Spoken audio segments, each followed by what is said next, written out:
שמי לאה דוידוביץ', אני עובדת פה במועדון כמדריכה. כל פעם שאני באה במועדון בבוקר, אני יוצאת מהבית פשוט בהתרגשות, וכל פעם אני מתפללת לקדוש ברוך הוא שייתן לי את השמחה שאני אוכל להביא את זה לנשים המבוגרות. אנחנו נותנים להם קפה, עוגה, עד שכולם מתאספות אנחנו נותנים להם תהילים, אומרים תהילים המחולק, מי שרוצה להתפלל. אחרי זה מספרים להם סיפורים, הרצאות, ותמיד אני משתדלת להביא נושא שזה נוגע ללב של הקשישות, לחבר אותם. אם זה להיות בשמחה, אם זה להיות נעימות, לא להתרגז, ולהבין את המשפחה.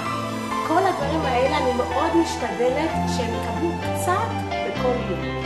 ובאמת, תמיד לאה שצריך לנו לכם. בדיוק את זה עברתי היום.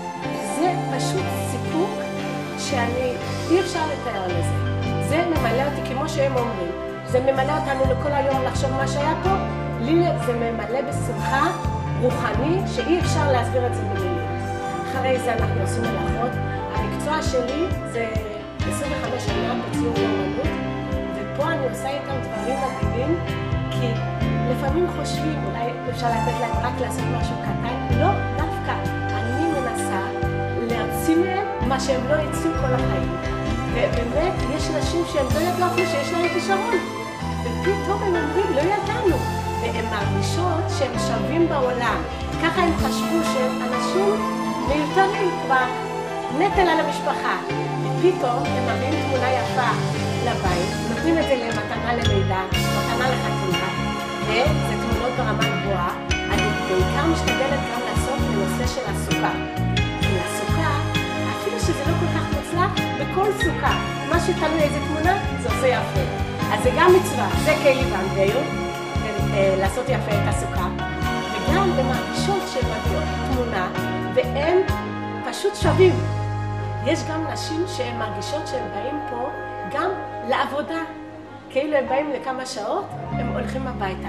ואם בן אדם מוציא דברים בעשייה, הוא עושה משהו, זה פשוט סיפוק בשביל הבן אדם, כי הוא מרגיש, הוא שווה עוד משהו, המשפחה מחכה, מצפה, וזה באמת נותן את השמחה לבן אדם, שהוא מרגיש שהוא עשה את זה. אחרי זה אנחנו עושים פה גם התעמלות לבריאות. לכל חג אנחנו משתדלים לעשות תוכניות, בחנוכה הבאנו כל מיני תוכניות, לפי שהן נהנות מזה. אחרי זה גם אנחנו מביאים למשל כלי זמר לפעמים לשמח אותם, וזה פחות או יותר מה שהם נותנים. ריקודים, מוזיקה, כל מיני תוכניות, מה שאפשר להביא שמחה ללב שלהם. מה שאנחנו רואים פה, דברים פלא. אישה שהיא לא יכלה להזיז בכלל, לא את הידיים, לא את הרגליים, פתאום היא מתחילה.